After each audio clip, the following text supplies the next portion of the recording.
being dry. It's just unheard of. Scotland is similar. And on that note, hello and welcome to Let's Drone Out. Joined as ever by Jack, Bright Until I Fly here, myself, Hello. Stephen, and our two special guests this evening representing the world of Scottish FPV. We've got Graham, Specs FPV, and Harry Haggis. Hello. I believe also goes by Callum. Hi all. All right. So guys, we heard from you. We're eager to hear more about the Scottish FPV scene. I understand you've got some great racing up there. So do you just want to kind of just jump in there and start telling us about it? Yeah, so as it turned out a couple of years ago, after COVID and everything, we were, or in fact even pre-COVID, 2019, we were running a racing season up in Scotland. Graham he was in charge of Fife FPV's first ever drone racing event. And British qualifying event as well. So it was pretty good event. We had 30-40 pilots there, and lots of people tuned into it as well. Races over the season as well with 30 to 40 pilots. So 2019 was an amazing year for us. Yeah, 2019 was huge. Came along and burst all our plans for 2020. Yeah, that's right. Yeah, I believe 2020 was going to be fairly similar to 2019, and everything there happened. The end of 2021, we had a sort of one-off race just in Scotland, a sort of like a fun fly race situation, and which I won, yes, which was it was awesome. It was really good race, and from there we just sort of proceeded and kept running racing seasons really. So yeah, we're now in our second season of Graham and I running the events in Fife, and everything's going brilliantly, as well as the BDRA helping us as well. So they're sort of giving us good direction of how to run races and stuff. But we've also got quite a lot of freedom with our rules with the racing. So it's been we've got one more round for this season, which is in 2 weeks' time, 2 weeks on Saturday, and yeah, that'll be the last. So you guys are representing the Fife area. Is it just the one club in Fife, or do you have a bunch? So Fife and Glasgow are the two sort of main clubs just now. A lot of the other ones, Edinburgh, Aberdeen, are quite quiet just now. I believe there's still a bunch of guys in Edinburgh that are all into sort of freestyling, but most of our guys are meeting up and racing, with the occasional out and doing some freestyle as well. So yeah, it's a real good mix, and we encourage basically any type of flying. Do you have a few bandos, the regular spots where people meet up there as well? Yeah, so we've got it was actually featured on Rotor Riot. One of my videos made it on there, and it's an old mining tower made of concrete. So there's like something like 15 by 15 feet square gaps to fly through. Nice. It's awesome. Let me see if I can find the video. So we've been there a few times flying. We've got sort of lots of spots for freestyling and stuff. We had a bando a couple of years ago as well, but unfortunately that got flattened. But yeah, we've got quite a lot of really cool places to fly. Yeah. So, and the thing is, a lot of people come up here for the North Coast 500, and most people think, oh, I'll go and fly the beaches and stuff. But actually, in your journey between the North Coast and the border of England, there's so many spots that you can hit. That are really, really quite good. Yeah, I'm kind of jealous of you guys. There's some great scenery. You've got really dynamic, rocky terrain, great to fly over. Loads of space, so you can find a little quiet We do spot That's it. somewhere. ranging as well, because of that. Like you say, cliff faces, hills. I tend to fly a lot across water. Which, Brave one. It's always the bravest move. That forget concrete, water's tougher. never lost anything yet, thankfully. Oh yeah. Lost a few times. But, I don't know. It's an adrenaline rush when you're over the water, stuff like that. And of course, I love to fly along a local beach for inadvisedly long distances, probably. Oh, that's awesome. Always make it back. I'm quite jealous of the other guys. Like Jack's got a bit of space down Brighton Way as well, whereas here you kind of go into the park and you can fly a little micro until the dogs arrive or a bunch of kids run over and sort of disappear into a little patch of woodland, which sometimes is free, but sometimes again is full of dog walkers or people just camped out having picnics. So bringing on from that, we've got the exact same issue, where basically we were flying in local parks and setting up a track at one of the local high schools, and you've got that people can walk across there at any time with dogs and stuff, but ourselves and even Glasgow have been really lucky, and we've amalgamated basically with the local flying club, and certainly in Fife anyway, we've got our own sort of area that we can just set up a track, don't have any issues at our local flying club now, so it's brilliant. It's we can store the stuff there. You have a permanent location.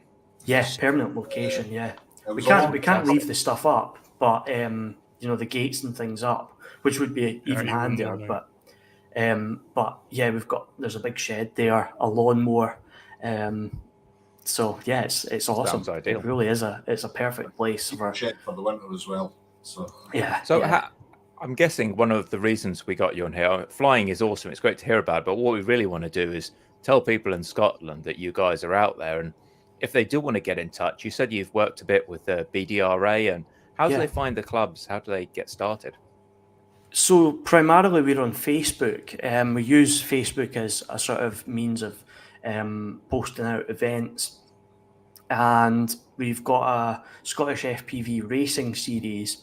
It's a Facebook group or Facebook page, and we post all the event details in there at the sort of national level in Scotland, and then Fife and Glasgow both hold sort of fun fly weekends. So most weekends we set up a track, even nights through the week as well. And like I've said, we encourage anybody to come along, really. If you're into freestyle even, come along and we can have a chat and build quads and fix them. So people could that's just rock up with something that'll fly through the gates. Yeah, exactly that. Yeah. So, sorry, I've just caught Tony's his comment there. Nope. That's a classic one that we get. So how did the last season go? I was going to ask, because I heard your name mentioned quite a lot around the racing scene. You seem to be doing pretty well. What were the kind of highlights of the last season? Yeah, so last year was my first year started running events. So with the help of Graham, who's ran a few himself, along with some other great people, we started last season. I think it was it 3 or 4 races, Graham? I think it was just the 3. 3, wasn't it? Yeah. Because we were kind of delayed in getting started because of that's right. Yeah. Controversy, shall we say? Yeah. We had 3 racing events last year, and it was a real you really had to get your results and stay up there. Yeah, that's it. So I think it was based on the 3 events that we had, and so the more events, the more points you got, and the higher in the leaderboard you would be. So I think I ended up winning the first one, and then the second one was Floss's Boss, and so it was the last event was a real sort of who's going to win it. It was basically between us to be Scottish champion, and Floss just snuck it in there at the last race with a really nice win. So he done There fantastic. was some amazing racing as well. The B finals actually last year were particularly intense. Yeah, that's the it. The skill level was super. I mean, the A final was always a spectacle to watch, but the B final really was the one because it was fast enough guys, and they were all within a second of each other. Tight battle. Yeah. It is really close. Yeah. Like Graham says there, the actual league table as it was last year was so close, and even into this year now as well. I've been winning back-to-back events. I've won all 4 this year, and there's so much competition, which is much better year by year that we're gaining competition and gaining pilots who've flown before, and we're gaining some new pilots. So across the board, it doesn't matter if you're at the top or the bottom, there's still competition right the way through. And yeah, it is slowly but surely growing back in Scotland. So I think it's rewarding as well because some of the experienced guys that have been coming since last season and basically flew the 3 races last season, they've come back this year, and it's great to see how much they've improved and started to build quads more suited to the purpose and things like that. And so people have come up with like a bind and fly generic freestyle, and then they'd start building race quads. Is that the kind of progression you see? Yeah, but I mean, for example, Floss, what did he win with last year? Last year was a TBS Source 1 he was racing with. So he was beating me with something like, it's a heavy an ultra light 500 gram racing drone 6S. So I was racing this, and he was beating me with with an extra 100 grams, 700 gram TBS Source 1. So yeah, it's there's no justice. Yeah, that's it. And the last couple of years as well. So last year, there was a group of 3 of us, myself, Derek FPV, and 911 FPV. We decided to head down to Hull for their British qualifying event last year, and it was a real eye opener. Yeah, it is. Yeah, we travelled over the border. So yeah, I know. Didn't we build up Hadrian's Wall to keep you guys? It's not manned as well as it could be these days. I know. Yeah, the staff. So how did you do? Lacking. Last year, not too good. I think was it maybe the C or the D final or something. So going from like an A final to a C or a D was I wouldn't say it was difficult, or it wasn't difficult. Expected to do a bit better. Yeah, I expected to do better, but I think that was just coming off of the how my racing had been, and it was a real eye opener, and it just encouraged me to practice even more, and then that whole summer was just a case of just going insane with flying. What did you take away from that? Because suddenly you're seeing a whole load of other pilots you've never seen before, and they're pulling tricks out the bag that you haven't seen. What sort of things are you taking away? Quality is so high down there as well. The quality in England and Wales it's very strange that there isn't, through the years there isn't the same quality and speed in Scotland, but I think it's definitely growing there now. Not just myself, but a lot of the other guys. And it was great to be racing with these names, Saul, FPV. I can't think off the top of my head some others, Blakey, or some of the really fast pilots in the UK. So it was great to be racing with them and chat to them, and be around sort of the rest of the drone racing crowd, and witness another level almost. Yeah, absolutely. Yeah. And probably more so if you go over to America and see the people who are, putting in hundreds of packs, or Korea, Yeah, that's it. It's really awesome to see. And even this year, so we went back down to Hull this year.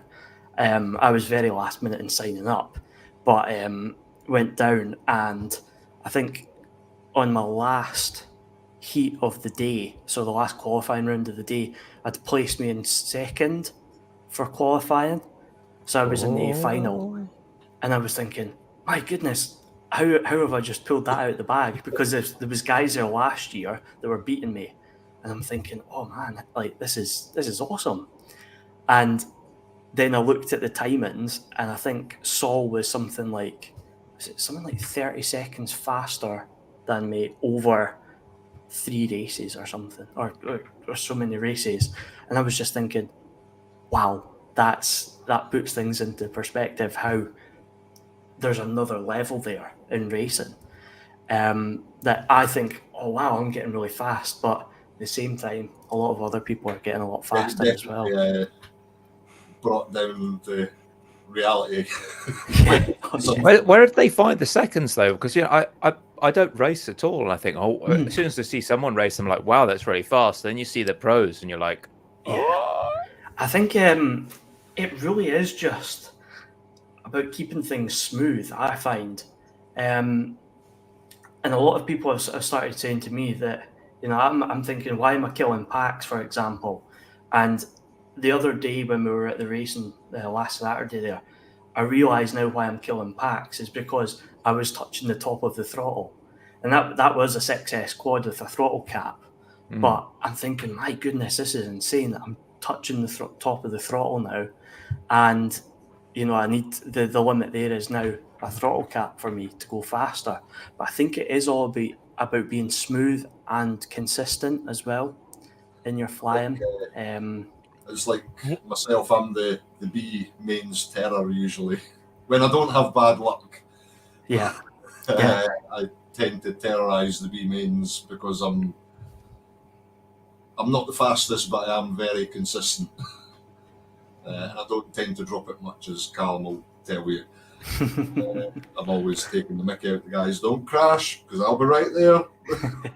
Speaking of hitting the top of the throttle, do you use Limon's CAC mode to record how much time you spend at 100% throttle? I've not. No, I've just recently started watching him, and he's absolutely hilarious. It really is. Yeah. He's got a little mod that records how much coffee. time you spend at 100% throttle, and it saves it onto the flight controller. So flight after flight, it keeps a clock of how many seconds you're at the top throttle.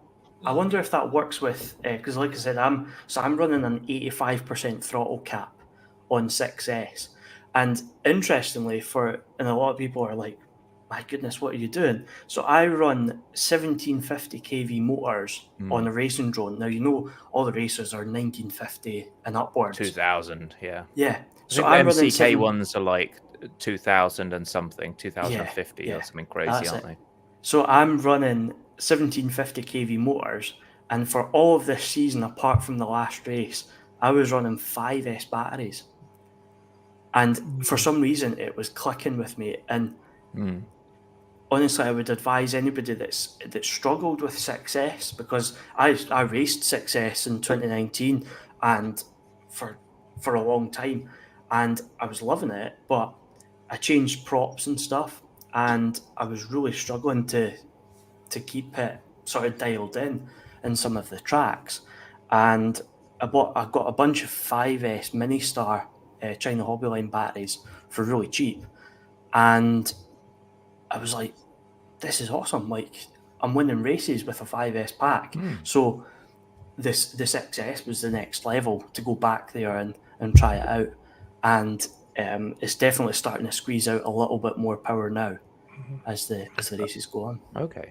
Have you tried flatter bladed props? Because that might help as well. Yeah, I think that pitch. definitely could help. So I'm running the heads up 5138s they are. These ones, the 5138s.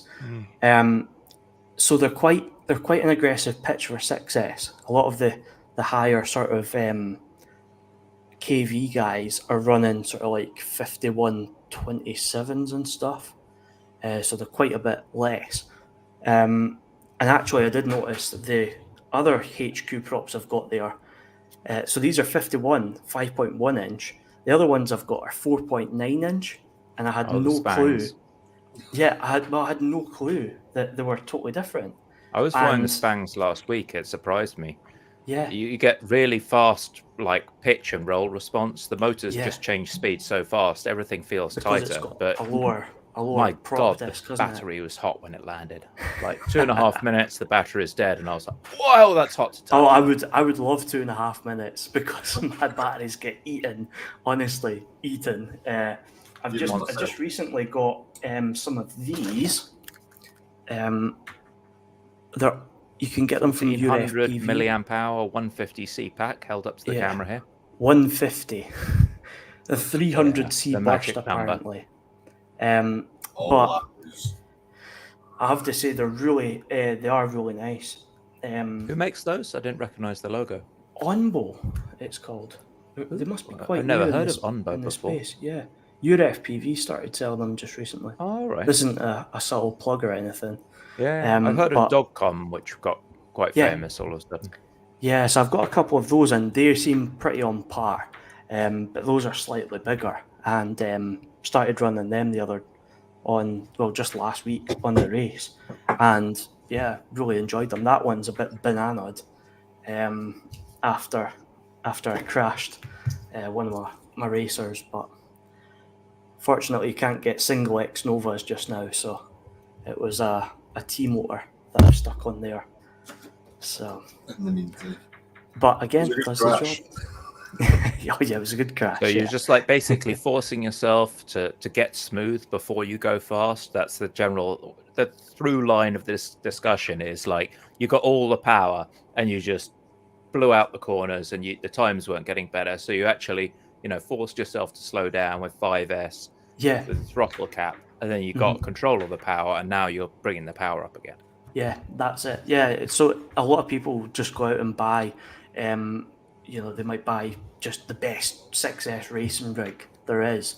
But I think definitely it's sometimes nice to just hold it back a little bit more and be smoother with your flying, and work on raising the camera angle as well. I'm at 45 or 50 just now. And another thing is get a fixed camera angle, because I was finding it until the start of this year, I was running just like a regular sort of 3D printed camera mount, and constantly the camera angle was changing, and it affects your flying massively. Yeah. So yeah, but definitely print off a fixed. Yeah, that's the one thing I've fixed noticed angle. in the sim. When you really get on the throttle, you want to avoid that kind of jump up that you get, and you need to just push the camera higher and higher to avoid that. Yeah. I see Clive saying there, 4S for life. Absolutely. Like I said, Floss's boss, he was running a TBS Source 1, but he was also running it on 4S. So So he was getting very tight lines and really Yeah. managing that. And even saying 4S, going back to, we keep speaking about it, Graham, the 2019 race we had in Fife, Evan Turner was blown away because I'd done a 7-lap race on a 4S battery. A 3 minute for And it was 7-lap race. Yeah. And it was a fairly big track as well. It was a big track, yeah. And he was like, "What? How is this possible?" What are you guys running? Yeah, and it was like a cheap quad. It was I think a TBS Source 2 with a Mamba stack, Emax Eco motors, really basic stuff. And seen a guy called Tom Munday.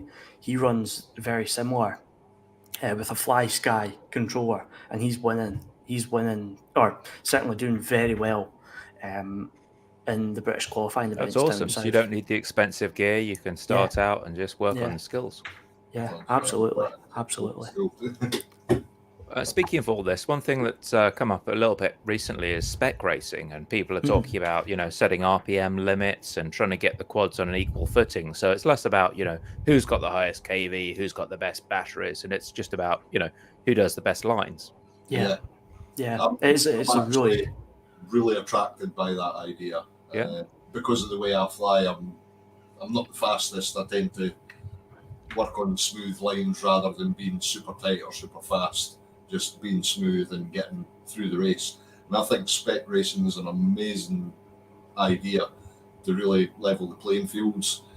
And like you say, really separate the men from the boys. I mean, if you're good anyway, I mean, I've no doubt that Callum would do well in a spec race as well. But I think I would be a lot closer to him in that case. And an all-out full speed race, and I've got no chance. But in a spec race, I might have half a chance. We've seen it with tiny trainers. So I've just recently built a 533 tiny trainer, and it runs on a 3S battery. And I was basically you can sort of imagine the difference in levels in the league just now. But awesome, he's got one himself. Awesome. I was actually able to keep up with some of the slower guys than me with a tiny trainer, and they were running 5-inch 6S quads. It was terrifying knowing that there was flying bricks, and I was just a feather that could get easily eaten up. It's fairly chunky at least, but it is a little bit unnerving. For our video viewers, I'm holding one of these up to the camera. There's a lot of plastic on this guy, quite a lot of TPU, fairly shallow props, T-Motor 1404, and it's surprisingly heavy for 3-inch. 3-inch quad, and on 3S as well. So it doesn't shoot off like a rocket. I think you're at 4600 kV on 3S, something like that. But but it's like a little hover buggy, just whizzes around. Sort of thing. Yeah, they're really, really good wee things. They're really compact. It is a tough build. Definitely one for an intermediate builder, but they're really quite neat. Oh, there was a lot of swearing in this build, man. A lot of swearing. I think I had to go and get a second FC. Do you want to hold it up? Your background does blur it out a bit, though. Yeah. So hold it in front of you. There we go. Yeah. So you've got the professional one. That's probably got a ton of LEDs jammed in there as well, right? It's not. No, I've not got any LEDs on it. It's. I don't have the room for it. Really. This is the V2 frame, so it's polycarbonate. It's made of, and so far, I've got a bolt missing. But he's a wise man, because the V1 frame, like I've got, you can't swap the arms on it. So if you break an arm on the V1, it's going to be like 2 hours worth of repairs. Yeah, that's the thing. I got some spare arms. They seem really tight, but a lot of filing. It comes out quite nicely. So nice. Really good little thing better to than fly the around. alternative. Don't want your arms falling off. Yeah, winter whittling, filing them down. It's definitely going to be one. I thought the back garden was going to be big enough, but it's crazy powerful. So what packs do you fly yours on? Because I was finding I was just couldn't really get a big pack into the battery holder underneath. I've got them right here actually. I've got these little. Oh, hang on. So that's a CNHL. Is that? CNHL Mini Star 550 MAR 3S. 550 3S. Yeah, they're HV batteries, but they're okay. They are okay, I would say. It looks like they've got two XT30s on there. It can't be. One must be a balance lead. XT30 and a balance lead. Yeah. Yeah, it's almost the same size. It's weird. It is very strange. Yeah, they're all right batteries. I wouldn't say they're the best for racing. You get 2 minutes and that's it. But for practicing, they are very good. They do the job certainly. So I messed around a bit and I tried the GMB 720 MAR 3S. Yeah. Which obviously, going to last a little bit longer, but I don't think they're great. There's a fair bit of voltage sag. They hang in there after sagging out a little bit off the gate, but I've been meaning to try out some others at some point, but that focused in the 5-inch just now, flying that. So I think it's so hard to get 5-inch batteries at the moment as well. Yeah, but especially for you racers. I think I've got some that had a couple of birthdays now and they're still going, but you're blowing up packs every week, I guess. Well, we're very conservative on people's equipment in Scotland. And actually, in a lot of the UK, we're we're doing pretty good. Where they've set a throttle or a lap cap, so it stops Saul absolutely killing his batteries, and a lot of other people killing their batteries, because we used to have it years ago that it was constantly people setting things on fire. So you'd be landing it's, at under 3 volts and just fast charging, and yeah. We had a cracking incident at a fun fly where the Glasgow guys were hurriedly charging packs under a jacket on the hottest July of the year, and basically that was a fun one. Spicy pillows. Was fireballs flying through the air as they pulled out the balance board and threw these batteries away from everyone. It's like, oh my god. Now, Tony's asking there how my health is. Again, it's actually something I'm quite open about with my flying as well. So I've got a neurological disorder which sometimes can affect my motor skills and a lot of other things.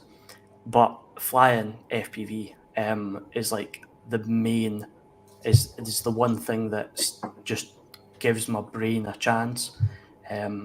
So it's I'm just keeping flying really, and it keeps me going. So that's awesome, man. Yeah, it's great to have a good flying club now and a bunch of great guys to fly with. So it really does help. Yeah. So what are you looking forward to in the 20 you through the 23 season and into 24 now? What's the next big step for you guys? We've got our final race, which is going to be the first one at our new club, our new model flying club. So we've got that in 2 weeks' time, and the BDRA gifted us 3 places for basically the top 3 pilots in our Scottish League to they're placed at the British Championships this year. So myself, Floss's boss, and whoever's going to be in 3rd place, which is still to be decided at the last one, will be going down to the British Championships, as well as a couple of guys that are qualifying, should qualify this weekend. Derek and Davey are both going down to exciting stuff. One of the races this weekend. So we're putting a good contingent together to go and fly at British Champs this year. So good luck, exciting. Guys. Yeah. It sounds like it sounds like you've been ratcheting up the skill levels the last couple of years. So I think it's definitely time now to go and race. So here's the course itself. Awesome. Yeah. So that's our club. That was the days were hard at work cutting out the pit area, I believe. Yeah, that's it. We're busy cutting back some of the grass that you see in the bottom right there. Some of that's AI generated, but it's just to make the poster look nice. But we've cut back a bunch of the grass, and just used AI to remove the nettles. Space. Yes, the thistles and the lock that's there in the corner, and it's an awesome place we've got to fly, and we've got our up and coming event in a couple of weeks' time. That's awesome. Excited for that. Really excited for that. Yeah.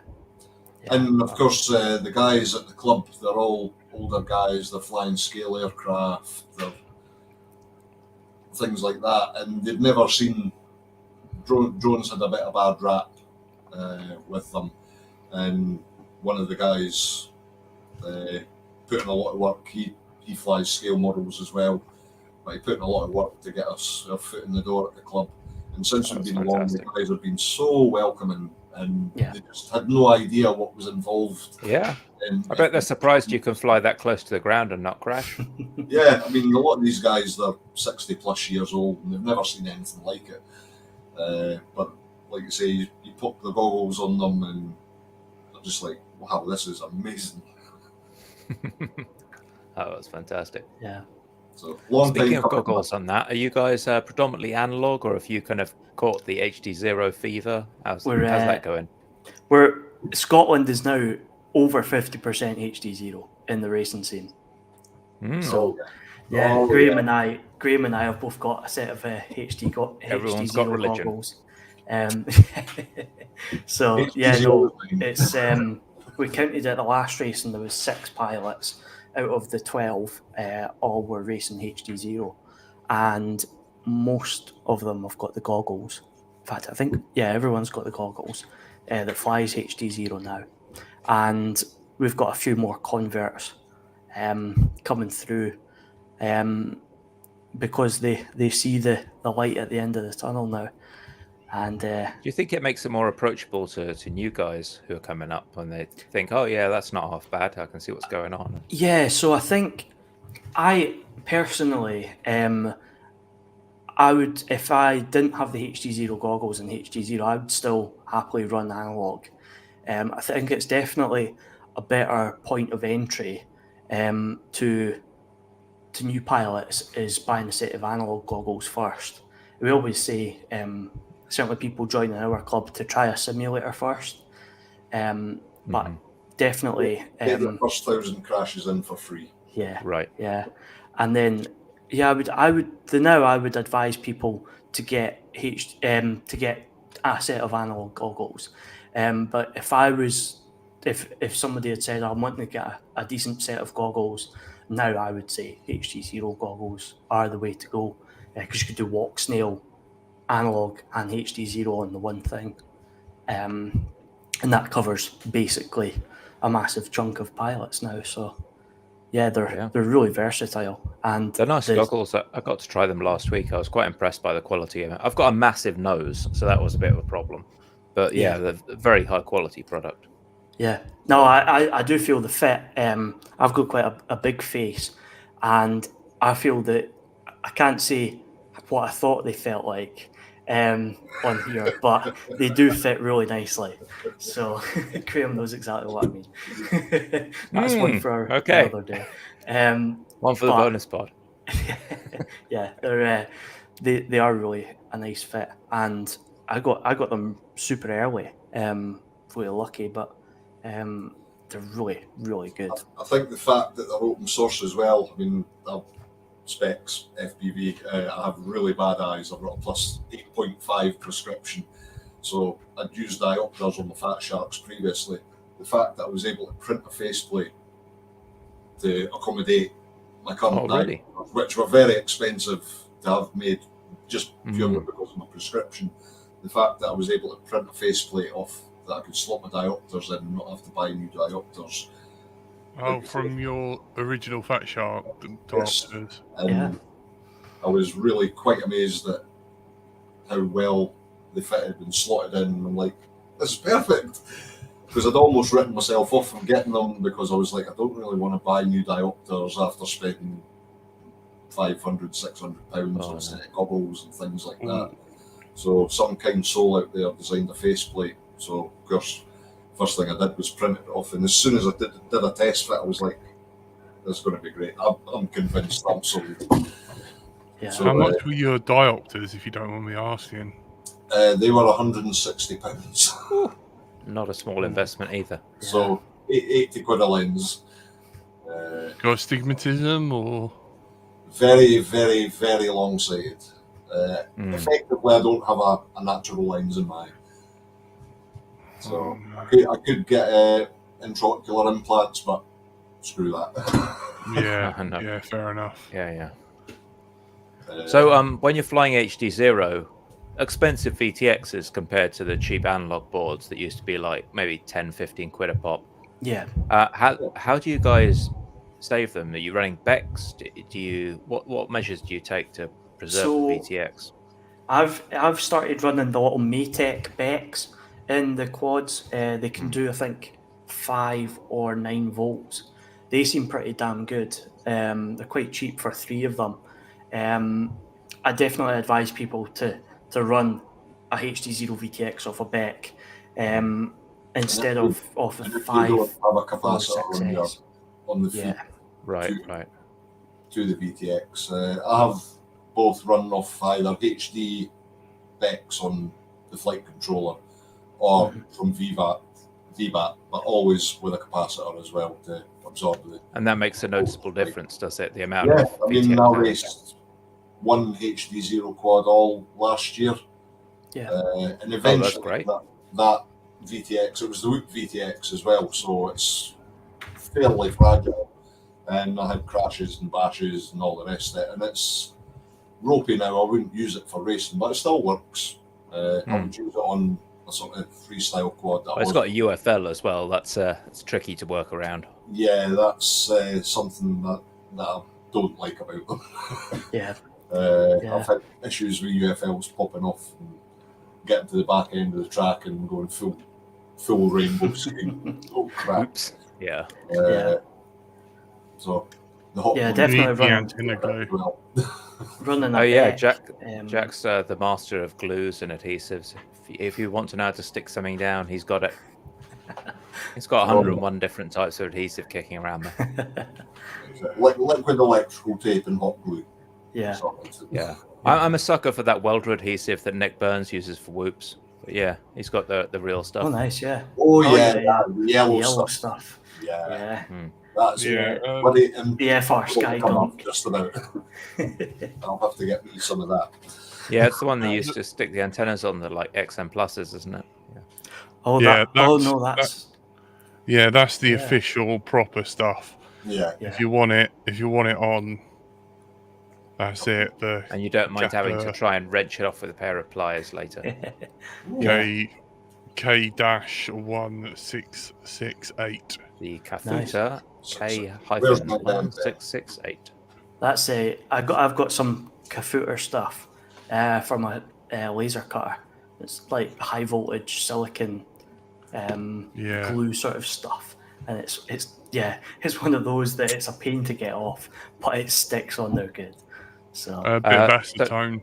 Sawney Bean for HD0, I think Hobby RC carries pretty much everything. Hobby RC RC. Not straight for HD0 as well. I got my goggles straight from HD0. Callum, I think you got yours from another retailer. Yeah, I got mine from your FPV when they had some sets come in a wee while ago. So, and they've been pretty good. So but your FPV is the point. I was one of the ones waiting patiently for Batch to come out. As Clive points out, Hobby RC are the official stockist. So and I believe, don't quote me, but I believe they're the repair centre in the UK. Yeah, I think you're right. I think they do that for a couple of things. So I've seen their name come up for other stuff. Oh, on the Beck thing, I can back up your point, because I was asking, having seen a few guys. I was flying bandos in Croatia last week. There are a few guys who walk snail, and one of them was having just the worst problems, like trashing VTX after VTX. Yeah. He was flying a 4S quad, so I was like, it should be a problem. 4S quad, 6S rated VTX should be fine, right? But he just kept killing them. Like the guy killed 3 in a row with crashes. And ouch. I looked, the thing's bolted in there, his wiring's tidy. He's done a great job installing it. But he was running off VBAT.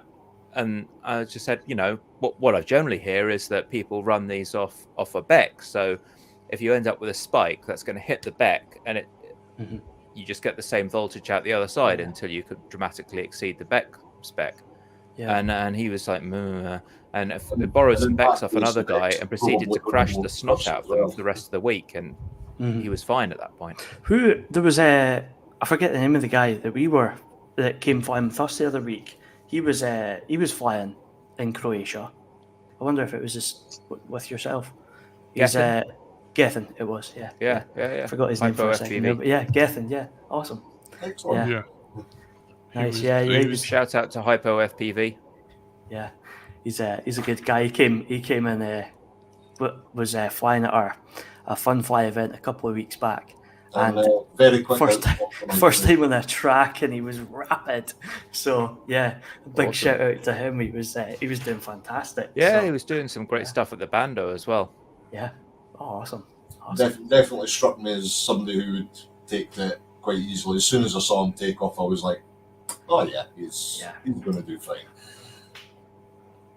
Yeah, absolutely. There is It's some great to talented see people. pilots get into it. I think Hyper FPV has been here on the chat a bit, but I hadn't collected. You don't really notice the names, and you meet people in public, and they're like, "Oh yeah, I've been on your chat for months." And I'm like, "Oh, just Yeah. Joy of the podcast, being a podcaster, Yeah. is that everyone knows you, your and stories, you your don't have the mishaps. memory to remember them because it's just like constant names." Yeah, and My memory yeah, isn't that good, I'm afraid. whizzing chat whilst trying to think of conversation. And it's just like, Yeah.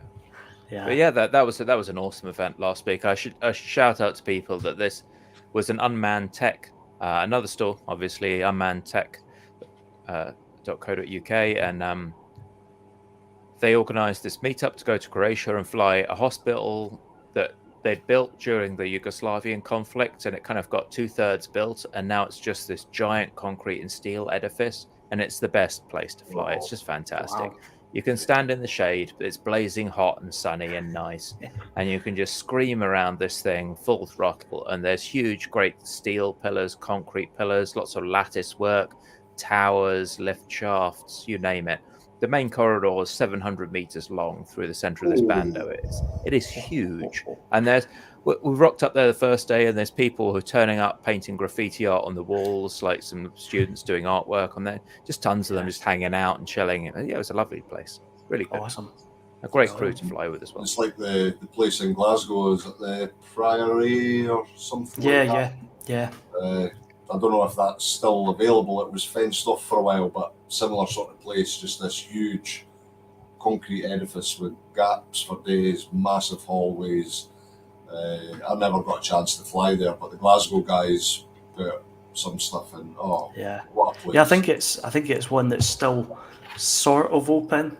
I think that's a beauty about Scotland is there is so many places, and with the lower population up here as well, per square mile or whatever. You don't try and build flats on every square meter of land.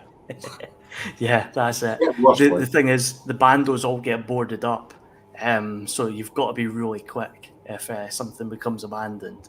But some of the the real retro stuff is accessible. So there is some really good spots.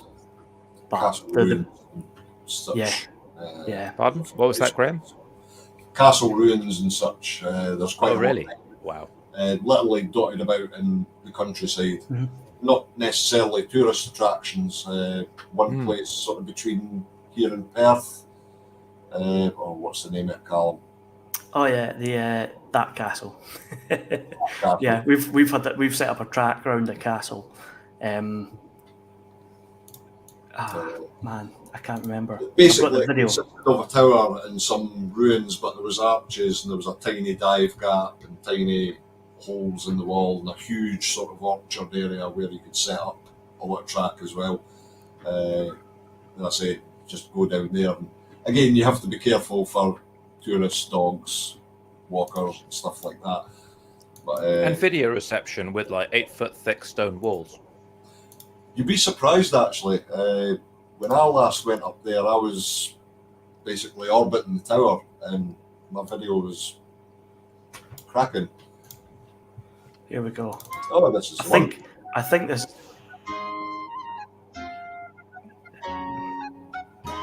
say what you see, Harry Haggis, for our audio listeners who are playing a video. So this is a beautiful wheat field full of barley and wheat flying over here, just turning up right round. There's a couple of deer, very small, in the grass below. We're slowly but surely approaching a castle in I'm the gonna pop distance. it into full screen. Yeah. So this is. I totally can't remember the name of the castle. Alvair. He set up a race gate Alvair next to it as Castle, well. actually. That's incongruous. Yeah. Seeing this ancient hill castle and a race gate next to it. Yeah. So there's some natural gates as well, but it was more of a mix of some nice, well, freestyle if you can call it that. But this was a few years ago when my flying wasn't up to scratch, but we had a nice little track set up, and yeah, it's a lovely spot. one of I those do ones wonder that you if you can could only like really hit at petition night time. whatever tourist board might own this. Just, you know, it would make a fantastic spectacle Yeah, be having a borrowed race quite through well. here, and it's all stone, so you're not realistically going to damage it. yeah, that's it. So yeah, we've got fantastic Oh, places that like was that. nice. That's a nice That's- move Yeah, backwards that through was the gate. that was all video work. Oh, I wish you I ruined wish the I could magic fly now. that good. You ruined the magic. Matty flip. Yeah. But yeah, really, What a really whole nice castle. place. Unforgiven if you get it wrong, but that's Stonewall's for you. Yeah. No, we've got some really we are really spoiled for spots up in Scotland. There's a beautiful place called Glen Devon, and it's just the place to go for flying sort of up round hills with a wing or a quad. And the guy that has the fishery up there is the nicest guy ever as well. He's really good, really nice guy. So yeah, for anything FPV, Scotland is an awesome place. What about over winter? You guys do a bit of tiny whoop racing, or just get on the simulator? We've been it's a hit or miss over winter. We do fly during the winter as well. We do set up tracks, and now that we've got a permanent place that's got a shed with a fire in it, I think definitely over the winter we'll be setting up and flying there. Potentially whoop flying as well during the winter. We ran a whoop group, it was called, years ago. Sort of an after work thing on a Wednesday night, and it was awesome. There's loads of guys came. Great fun. Really good practice. So we might try and kick that up a The notch thing again. is, I found flying physical quads, even if it was just a tiny whoop in the winter, when you picked up the big ones the next year for the first time, you were like already kind of in the groove. Yeah. You'd never left it. You warmed up. The simulator can do so much, Mhm. but it never translates 100%. You've got to have real gravity, real resistance, real guys to fly with. So Yeah. I say it was. I think the whoop race was closer than anything. Fly. Yeah. Again, Everybody just terrorized each other. It was Yeah. great. Do you have Yeah, the it's- same it's- race clubs for whoops, or do you have different sort of chapters set up for that stuff over winter? really just the same sort of club.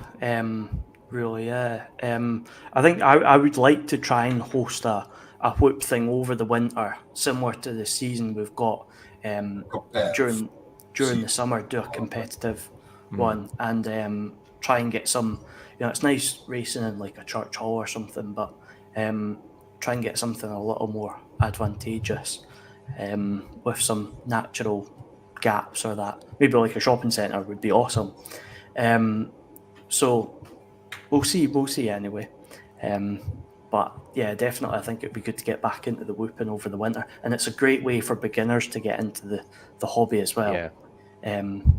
Because it's primarily based on angle mode. I mean, there's a couple of the really top guys. They do acro. But Yeah. I've tried acro on a whoop, and I'm like a grandma. Just so slow. I think Terrified of going fast with that. We had a young guy come in sort of near the end of our whoop season, and he was flying acro, and he was just absolutely crazy.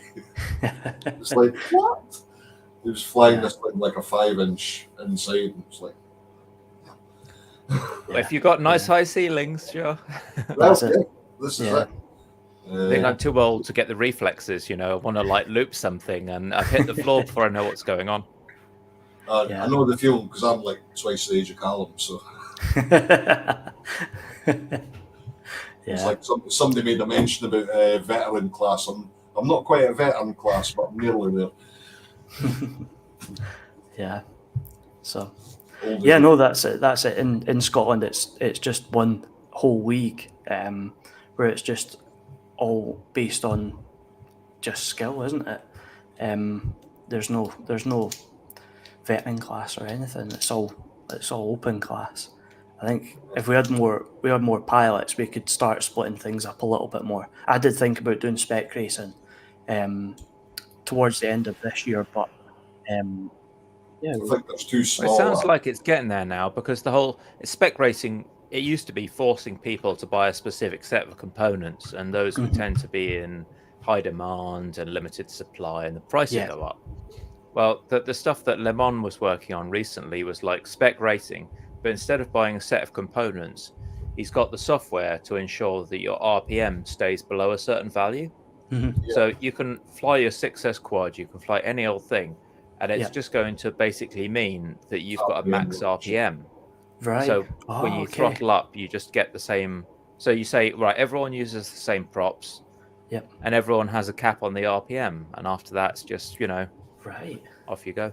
That's a good way of doing it. Yeah, maybe we could look into something like that then. Yeah, Yeah. awesome. Well, failing that, F1, like 103 flight controller, 3S for everyone. Everyone Yeah. crashes. One flight controllers. I actually got one of these, which I'm pretty excited about. Is the new What's that little guy? Achilles Neutron RC.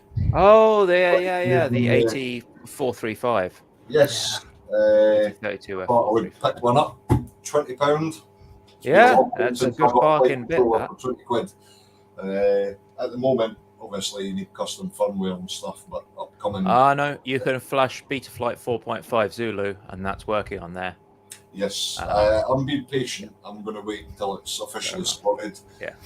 But I'm really quite excited, because if that's the case, it should make it a lot more accessible to people as well. Yeah, Yeah. that's it. And make people like me who are a bit slower push it a bit further to be less scared to break things.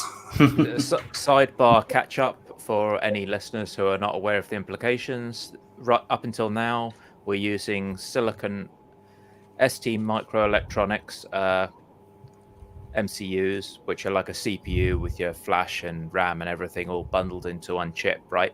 And those STM32 chips started shooting up in price over lockdown because they stopped making some of the crappy old ones, and everyone had to use a faster one, which meant that all the people using crappy old ones are suddenly buying newer ones, and the demand for those just went up. And so flight controllers that are using them suddenly got way more expensive, like double in price.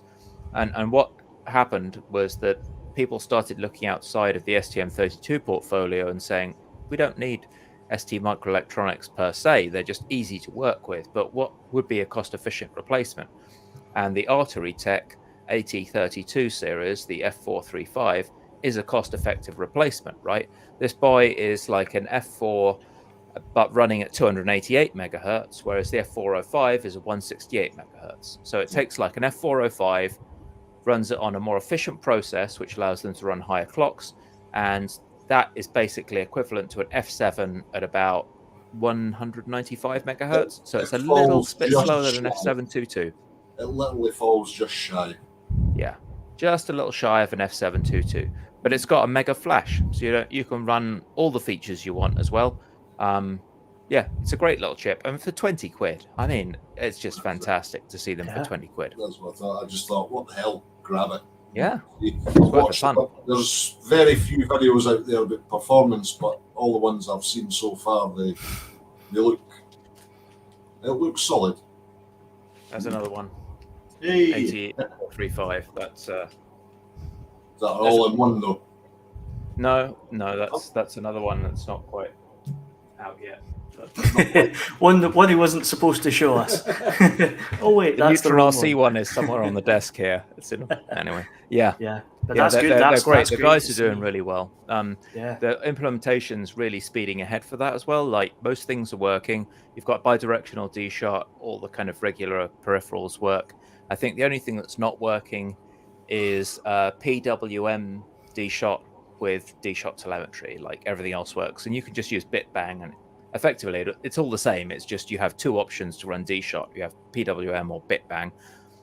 You've got to use one of them, but that's been the same way for like old F411 boards and stuff since forever, so it's not really a problem. that's good. It's good to see, because it is sometimes difficult to get some of the electronics just now. So the fact that they're coming in at cheaper prices as I well. started to see flight It's, controllers get to triple digits. Like there's some that are coming in $104. Yeah, It's that's insane. massive. Just I know. nuts. Yeah. Well, I Say the broke feature one the set other on week.